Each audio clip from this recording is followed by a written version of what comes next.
The throne room of the Valtherian Empire stretched like a cathedral of crystal and steel. Queen Hana sat upon her elevated seat, her 4 arms resting on the armrests with practiced grace. Her chitin armor gleamed under the pale blue lights, iridescent patterns shifting across her elegant form. She was young for a queen, barely into her 3rd decade, but her eyes held the weight of 3 years of brutal war. The human stood before her, small and unremarkable. Corporal Minho wore a simple gray suit, Earth's diplomatic uniform, and he looked almost fragile compared to the towering Valtherian guards flanking the chamber. His dark hair was neatly trimmed, his posture relaxed but respectful. He showed no fear, which surprised Hana. Most humans trembled when they first saw her kind. "This is the one Earth sends?" General Yuna's voice carried disgust. The military advisor stood to Hana's right, her crimson armor marking her rank. "This soft creature is supposed to represent the species that has resisted our fleets for 3 years?" Minho's expression didn't change. He simply waited, hands clasped behind his back. Hana raised one hand, silencing her advisor. "The war has cost both our peoples dearly. My mother died in the Battle of Proxima Station. Your military killed 17,000 of my soldiers at the Kepler defense line. Neither side can afford to continue." She leaned forward, studying the human with her compound eyes. "Earth has agreed to this marriage alliance. You are the offering. Do you understand what this means?" "I understand, Your Majesty," Minho said. His voice was calm, measured. "I am here to be your husband, to symbolize peace between our worlds, to represent humanity in your empire. You will live in this palace, follow our customs, serve our interests." Yuna stepped closer, trying to intimidate him with her size. She was nearly 7 feet tall, her frame powerful and built for combat. "You are nothing here, human. A pet, a curiosity, something we tolerate because the treaty requires it." "I understand," Minho repeated. Hana watched him carefully. There was no anger in his face, no wounded pride. Just acceptance. It was strange. She had expected arrogance or fear, not this quiet composure. The wedding ceremony took place the next day. It was a cold political affair held in the Grand Hall. Ambassadors from 12 systems attended, their ships filling the orbital space above the capital world. Hana wore the traditional royal vestments, layers of silver and blue that marked her as the unifier of peoples. Minho wore a simple white robe. The vows were spoken in Valtherian, then translated into Earth Standard. Hana promised to honor the peace. Minho promised to serve the Empire. Neither promised love. Love was not part of political arrangements. When the ceremony ended, Minho was given quarters in the palace's eastern wing. The rooms were comfortable but isolated, far from the throne room and the queen's personal chambers. He would be kept at a distance, Hana decided. She would fulfill her duty to the treaty, but she would not pretend this was anything more than necessity.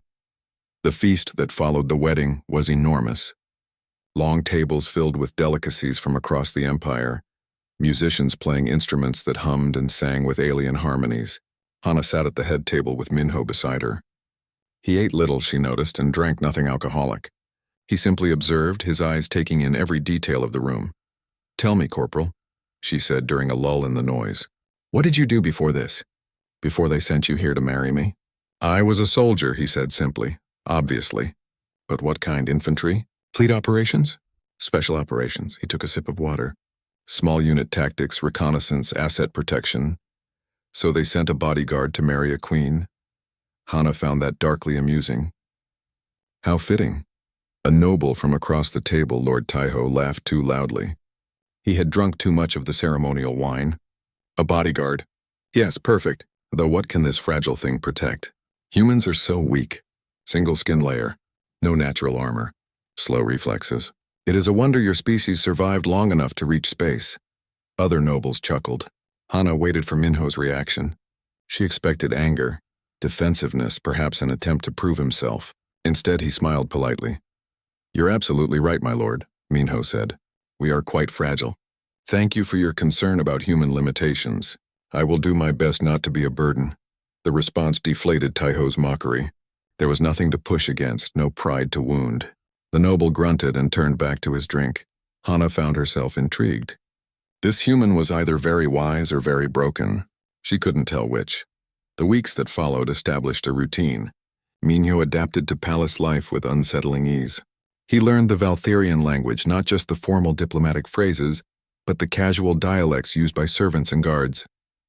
He memorized the palace layout, every corridor and chamber. He was polite to everyone, from the highest nobles to the lowest maintenance workers.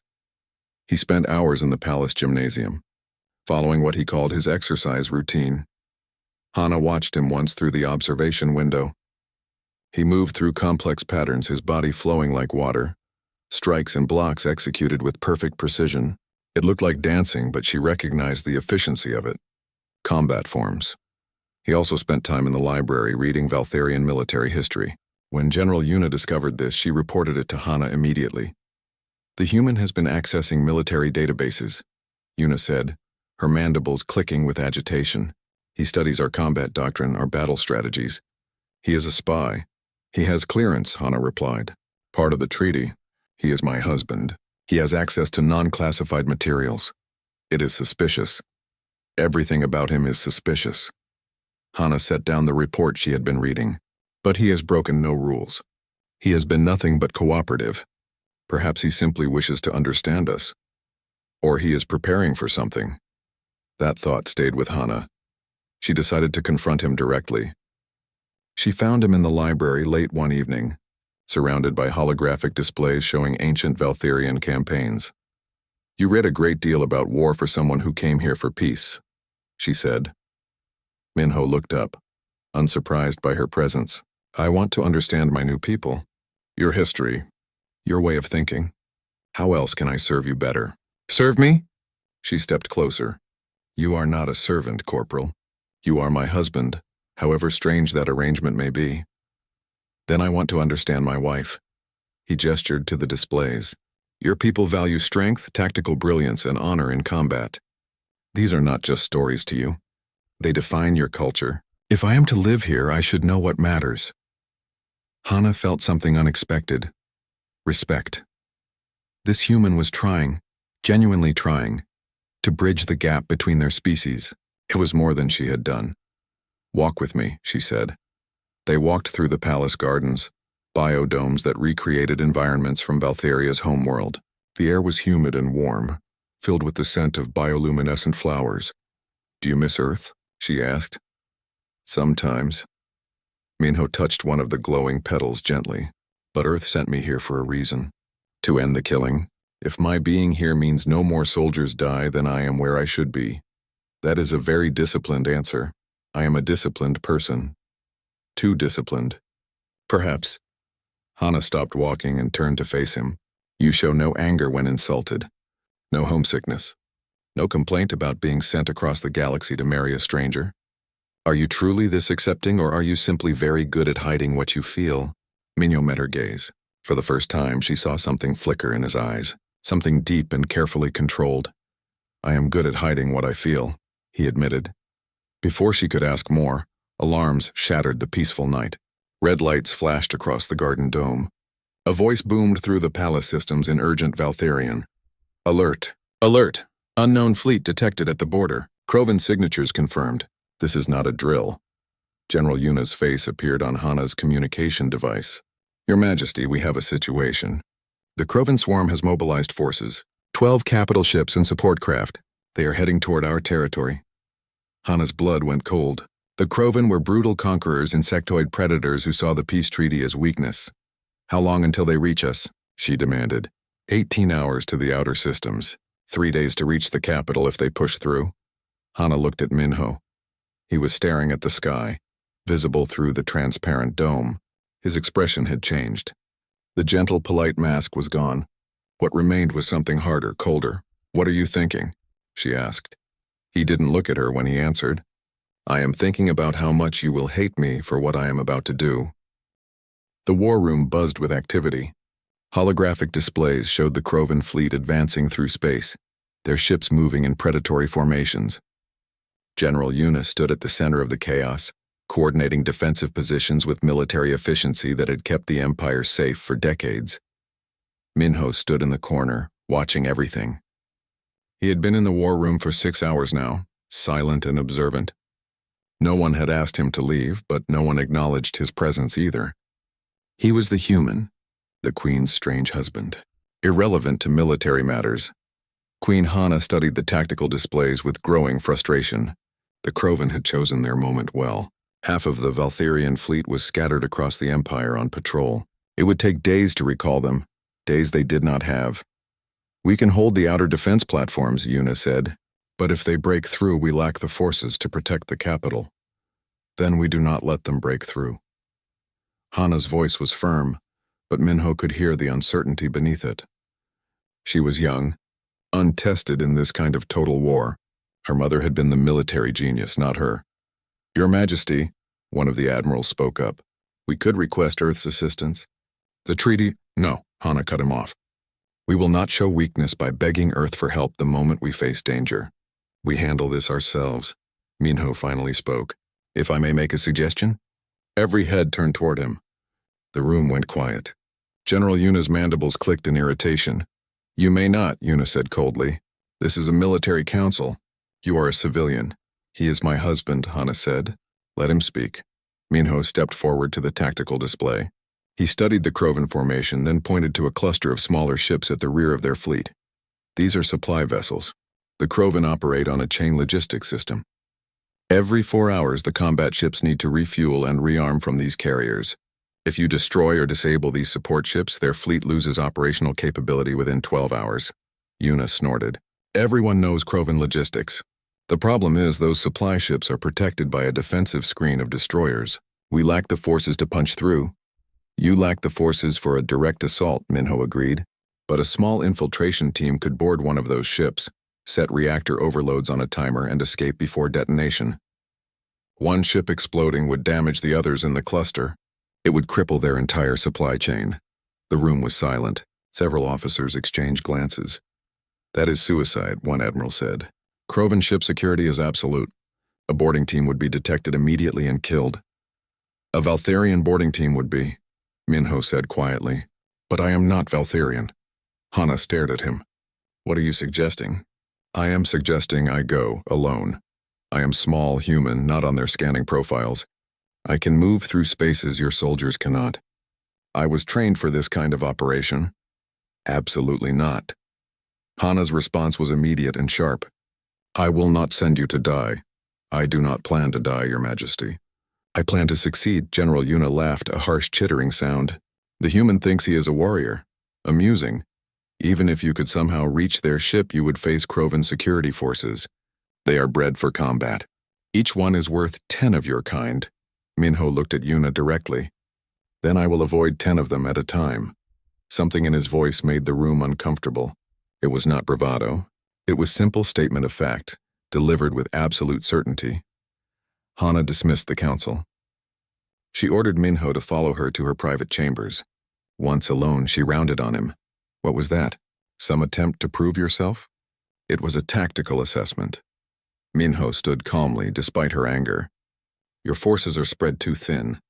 The Krovan know this. They are betting you cannot stop them. I am offering a solution. A solution that gets you killed. Possibly, but if I succeed, I save thousands of Valtherian lives. Is that not what I am here for? Peace? Peace does not require your death." Hana's voice cracked with emotion. She had not expected that. She barely knew this human, yet the thought of sending him into danger twisted something in her chest.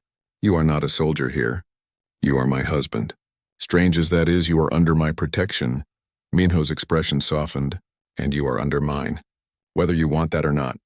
The Krovan fleet drew closer. The outer defense platforms engaged them at maximum range, but the enemy ships pushed through with brutal efficiency.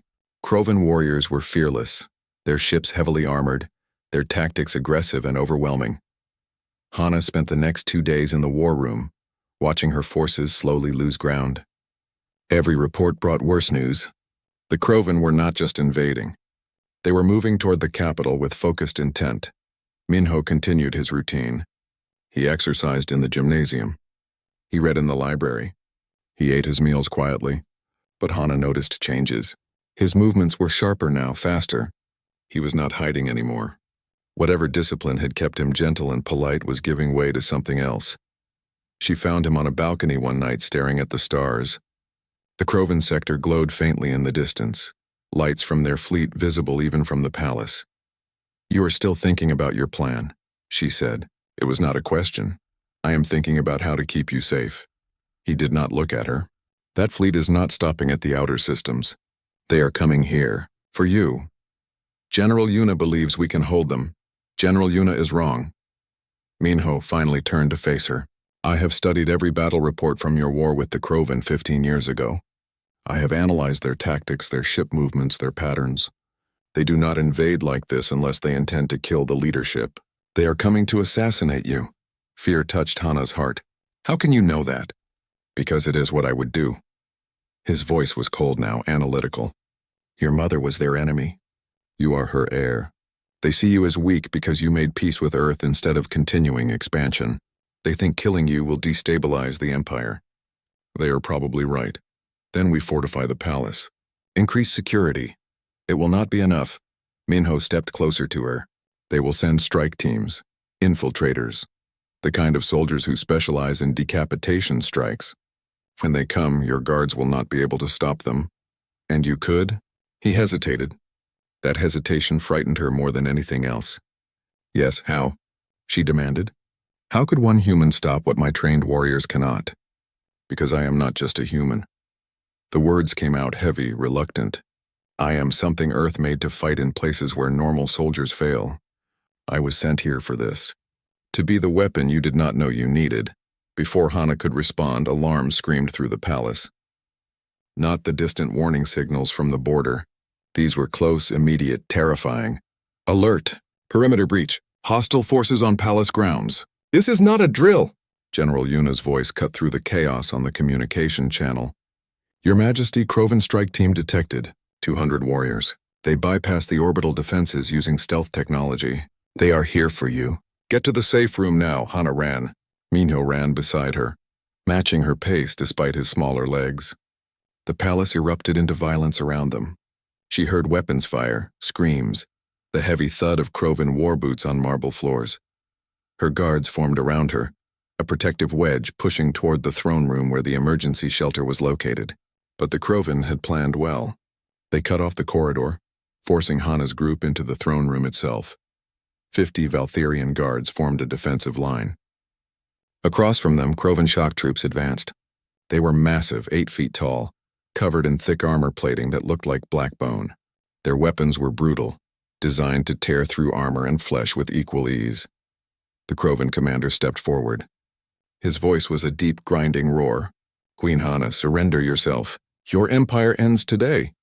Never, Hana said, though her voice shook. The commander raised his weapon. Then you die with your guards. Minho walked forward. He moved through the Valtherian defensive line, stepping between Hana and the Krovan forces. He looked impossibly small compared to the armored warriors. Get back, human, General Yuna shouted. You are useless here. Minho ignored her. He looked at the Krovan commander and spoke in their language, words harsh and guttural. You came for the queen. You will have to go through me first. The Krovan commander laughed to sound like stones grinding. A human. This is the Empire's defense? Pathetic, I know, Minho said quietly, and then he moved. What happened next shattered everything Hana thought she knew about humans, about limits, about what was possible. Minho did not fight like a soldier. He fought like something designed to kill. His movements were so fast they blurred. He crossed the distance to the first Krovan warrior in a heartbeat, struck 3 times in precise locations, and the warrior collapsed. He took the fallen warrior's weapon, spun, and fired. 2 more Krovan dropped. He discarded the weapon, moved again, faster than any Valtherian had ever seen a human move. The throne room became chaos.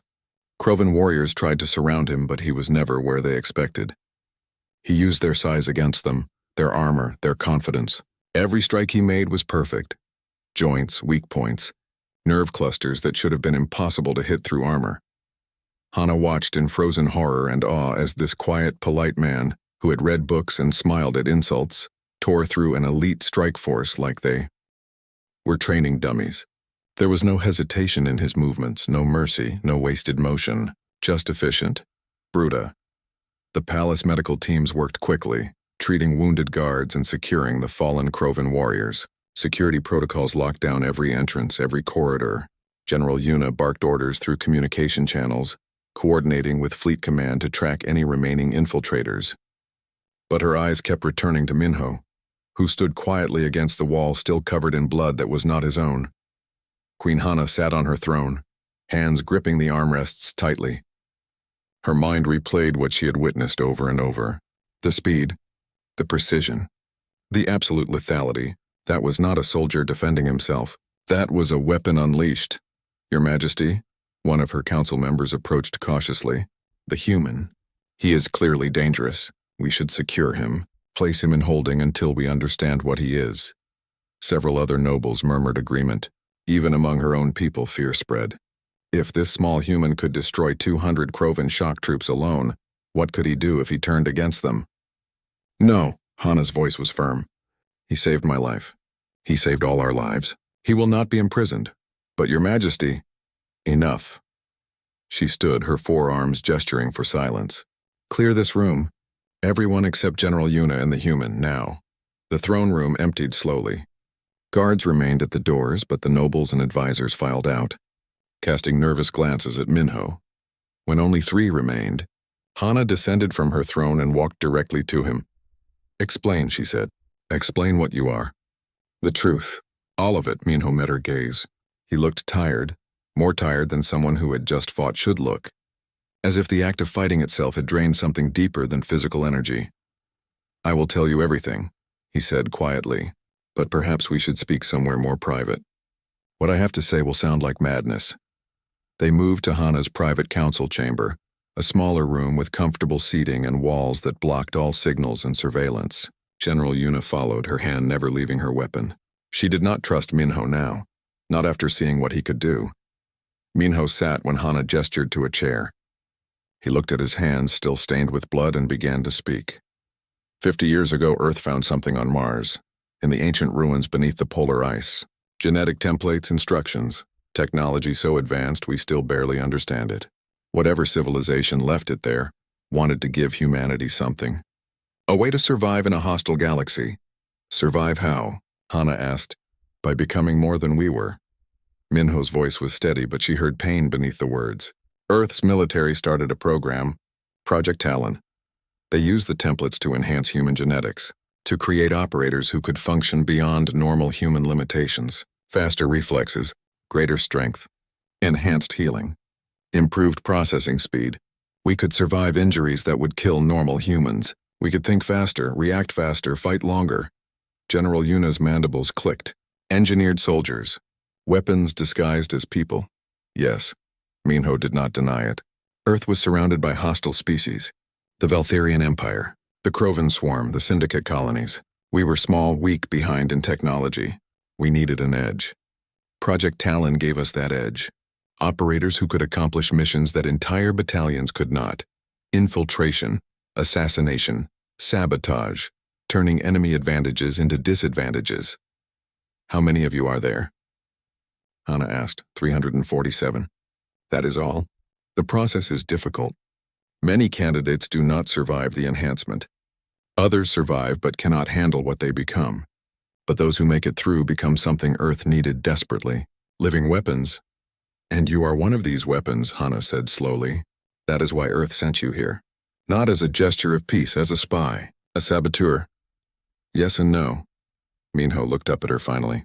I was sent here as insurance. Earth's military command knew the peace would not last. Too many hostile powers see any alliance as weakness to exploit. They knew someone would test the treaty. So they sent me, to be close to you, to be your protector when the danger came. You lied to me. Hana's voice hardened. From the moment you arrived, everything was a lie. Not everything. Minho stood, and despite Yuna reaching for her weapon, he made no threatening moves. I was sent here as an asset, yes. A tool to serve Earth's interests. But you made me want to be something more. You treated me with respect when your people mocked me. You tried to understand me. You made me remember that I am still human, not just a weapon. That is not a lie. Pretty words, Yuna growled. But words from an engineered killer mean nothing. Your entire existence is deception. My existence is what Earth made it. Minho turned to face the general. I did not choose to be this. I volunteered to serve, to protect humanity. And they turned me into something that can barely be called human anymore. Every day I feel things breaking inside me, pieces of who I was dying to make room for what they needed me to be. So yes, I am a weapon, but I am a weapon that chose to protect your queen, not because Earth ordered it, but because she deserved protection. Silence fell over the chamber. Hana studied Minho's face, looking for deception, but all she saw was exhaustion and pain. The Krovan fleet is still coming, Yuna said finally. That strike team was just the first wave. Intelligence reports their main force will reach our outer defenses within hours. We still lack the ships to stop them. Then we use what we have. Minho moved to the tactical display built into the wall. He activated it, showing the Krovan fleet formation. I told you before. Their supply chain is their weakness. One operator infiltrating their command ship could cripple their entire invasion. One operator. Hana's voice was flat. You mean you? Yes. No. Hana shook her head firmly. I will not send you into their fleet. That is suicide. It is a tactical necessity. Minho pointed to the command ship on the display. This vessel coordinates their entire operation. Their admiral commands from here. All fleet communications route through it. If I can board this ship, I can sabotage their communications, create confusion, make them think they are under attack from multiple directions. I can assassinate their command staff. I can overload their reactor and destroy the ship from within. One ship gone and their fleet loses coordination. Your forces can engage them on equal terms. And you will die, Hana said quietly. Probably. Minho did not look at her, but that was always the likely outcome of my assignment. Talon operatives rarely survive past 40. The enhancements break down our bodies over time. I have perhaps 10 years left before organ failure kills me. If I die stopping this invasion, at least it means something. That is the stupidest thing I have ever heard. Hana's anger surprised even herself. You are not some disposable tool. You are a person. My husband, however, that came to be. And I will not let you throw your life away. Your Majesty, Yuna spoke carefully.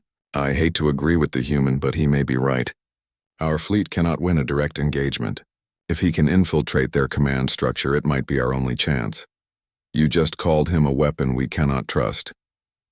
I do not trust him, but I trust that he wants to protect you, and right now that is enough.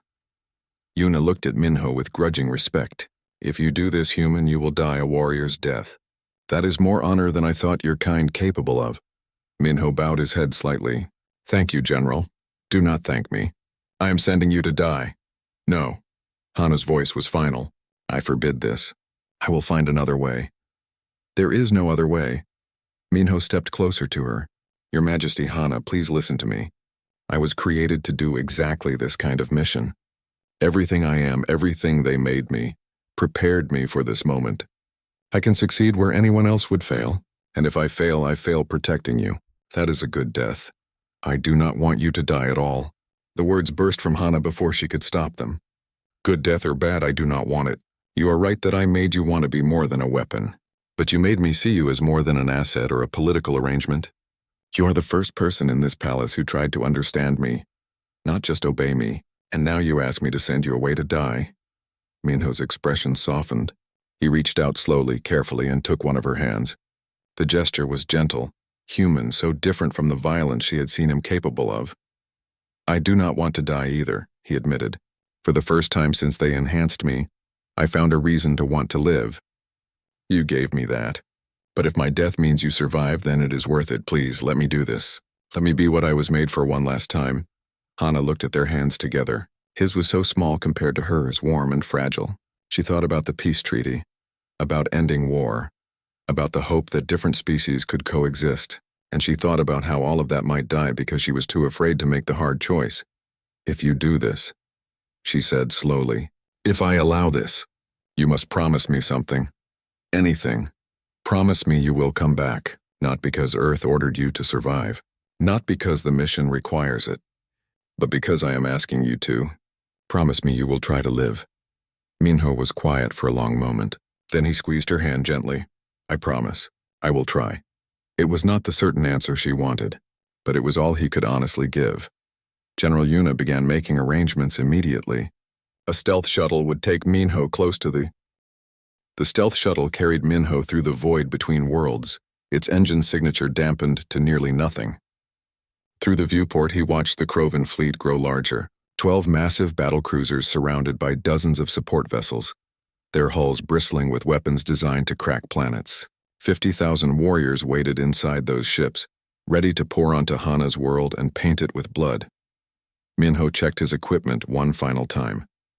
Magnetic climbing gloves, breaching charges, a compact plasma cutter, 3 small weapons human-made, designed for close-quarters combat, and a neural interface device that would let him access Krovan computer systems if he could reach a terminal. Not much to fight an army with, but then he had never needed much. The shuttle's pilot, a nervous Valtharian named Jiho, spoke through the intercom.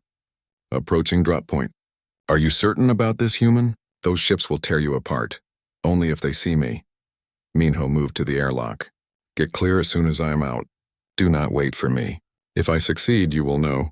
If I fail, there will be nothing to retrieve. Good luck, Corporal. Luck has nothing to do with it.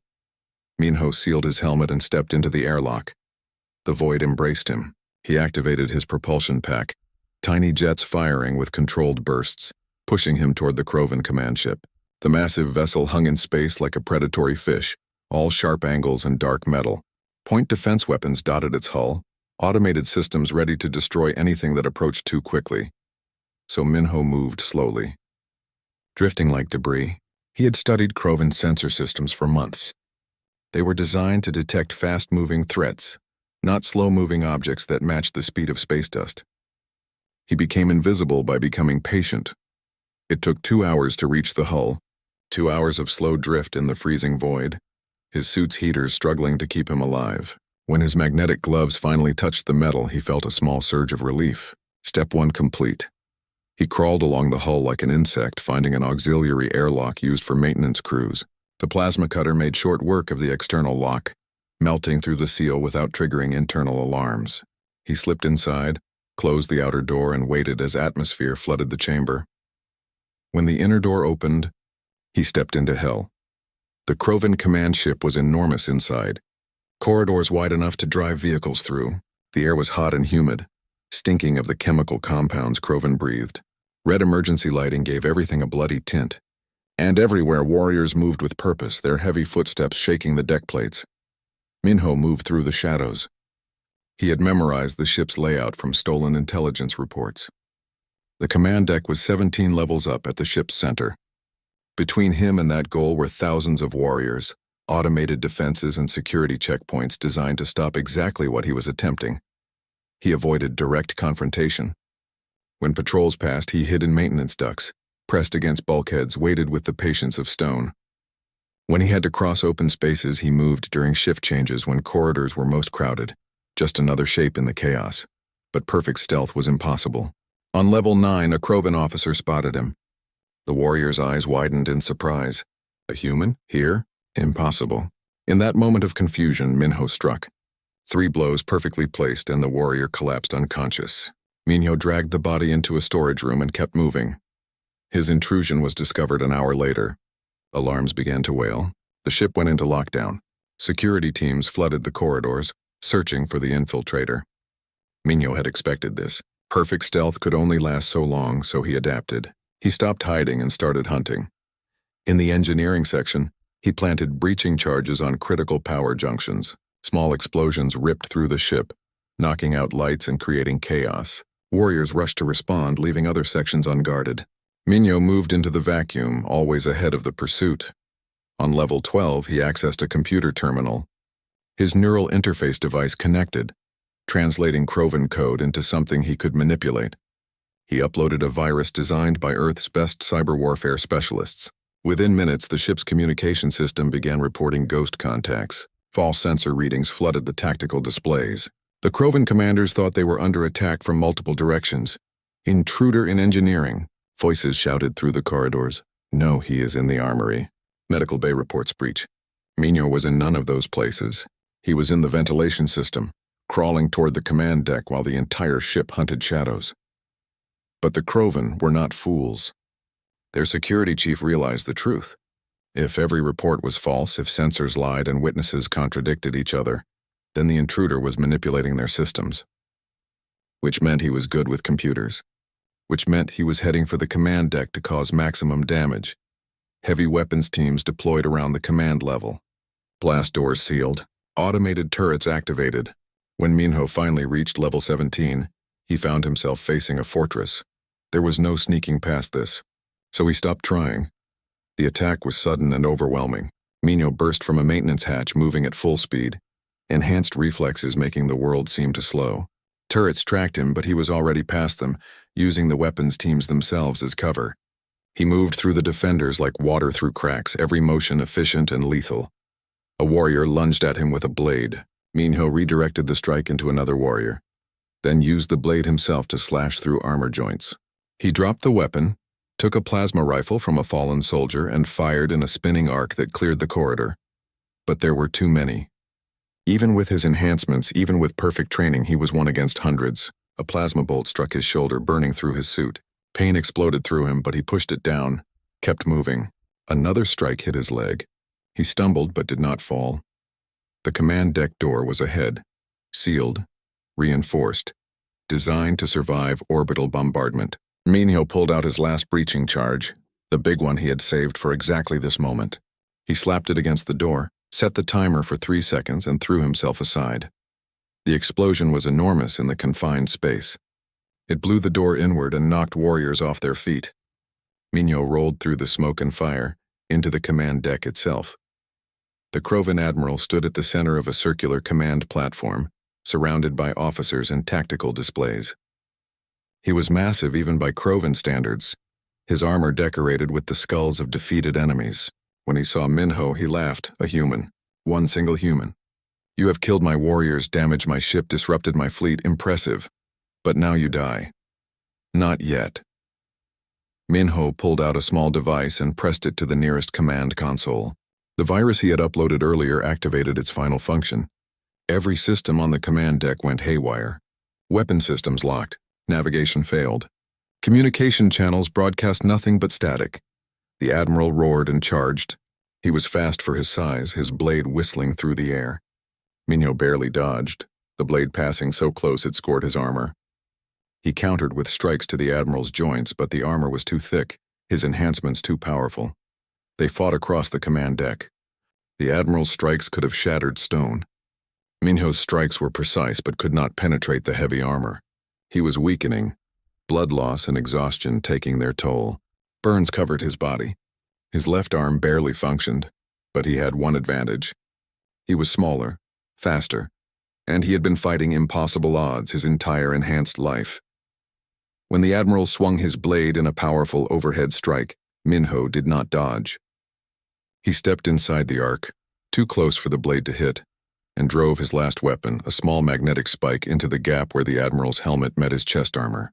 The spike activated, electromagnetic pulse frying the admiral's armor systems from the inside. The admiral screamed and fell, his armor now a prison rather than protection. Minho limped to the main reactor control. His vision was blurring, blood loss making everything distant and cold. But his training held. He accessed the reactor systems with shaking hands, bypassing every safety protocol. He set the reactor to overload. Timer set for 10 minutes. Not enough time to stop it. Barely enough time to evacuate. Warning klaxons blared. Reactor overload detected. All personnel evacuate immediately. Minho collapsed against the console. He had done it. The mission was complete. The command ship would explode, taking a quarter of the Krovan fleet with it in the blast. Their invasion would fail. Hana would be safe. He thought about his promise. To try to survive. To come back to her. But looking at his injuries, at the blood pooling around him, he knew that promise was broken. "I am sorry, Hana," he whispered. "I tried." Then the command deck door exploded again. Through the smoke and fire, a figure entered. Not Krovan, Valtharian. Queen Hana herself wearing combat armor, flanked by her personal guard. "You idiot," she said, her voice breaking with emotion. "You absolute idiot.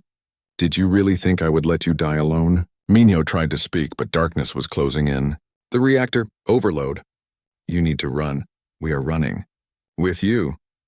Hana lifted him with two of her arms, her strength greater than any human's. "Hold on. We are getting out of here." The escape was desperate and chaotic. Hana's guards fought through the remaining Krovi. Minho woke to silence. Not the chaotic sounds of battle or the hum of a ship in flight.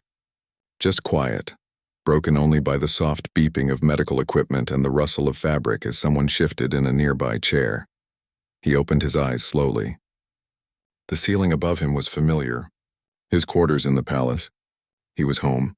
But how long had he been unconscious? His body felt strange, distant, wrapped in the numbing fog of pain medication. "You are awake." Hana's voice drew his attention. She sat beside his bed, looking exhausted. Her elegant armor was gone, replaced by simple robes. Dark circles under her compound eyes spoke of sleepless nights. "Finally, you have been unconscious for 6 days." Minho tried to speak, but his throat was dry. Hana held a cup of water to his lips, helping him drink. The simple gesture of care felt profound, coming from someone who commanded an empire. "The mission," he managed. "The Krovan? Scattered, defeated. When their command ship exploded, the remaining vessels lost all coordination. Our fleet engaged them and drove them back across the border. The invasion failed." "You succeeded." Hana set the cup down. "But you nearly died doing it. The doctors said your injuries should have killed you. Only your enhancements kept you alive long enough for treatment. And the cost to your fleet? Minimal. 2 ships damaged, 17 warriors injured, none killed. Because of what you did, we won a battle that should have destroyed us." Hana's voice softened. "The entire empire knows what happened. One human infiltrated the Krovan fleet and crippled their invasion single-handedly. You are being called the ghost of the fleet, the blade in the dark. Other species are reconsidering their plans to test our alliance. Fear spreads across the galaxy. Fear." Minho closed his eyes. "That is what I bring. Fear and death. You bring survival." Hana reached out and took his hand. "You brought me survival. When the reactor was overloading, when you were bleeding and dying, I realized something. I did not care about treaties or alliances or political necessities. I just wanted you to live. Not the weapon. Not the soldier. You. The person who reads in the library and tries to understand alien cultures. The man who promised to come back to me. I broke that promise. I was ready to die, but you did not die. And I did not let you die alone. That counts for something." Hana's grip tightened on his hand. "When I flew into that battle to reach you, General Yuna told me I was being foolish. That a queen should not risk herself for a single soldier. But you are not just a soldier to me anymore. I do not know exactly what you are, but I know I was not willing to lose you." Minho met her gaze. "What I am is something broken that pretends to be whole. Earth made me into a weapon and sent me here to serve their interests. I have killed hundreds, maybe thousands. My hands are covered in blood. How can someone like you care about someone like me?" "Because I have seen both sides of you." Hana moved closer. "I have seen the weapon, yes. The thing that destroys armies.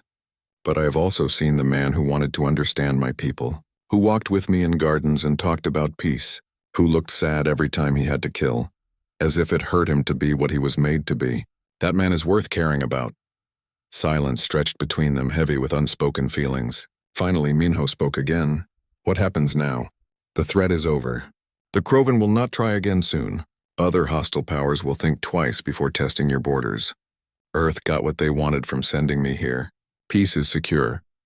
Is that your way of asking if you are still needed?" Hana's mandibles moved in what might have been a smile. "Minho, I did not keep you here because I needed a weapon. I kept you here because I wanted you here. There is a difference." "I do not understand." "Then let me be clear." Hana stood, her full height imposing but not threatening. "I am Queen Hana of the Valtherian Empire. I command 12 star systems and trillions of subjects. I could have any consort I wanted, chosen from the finest of my species. But I do not want them.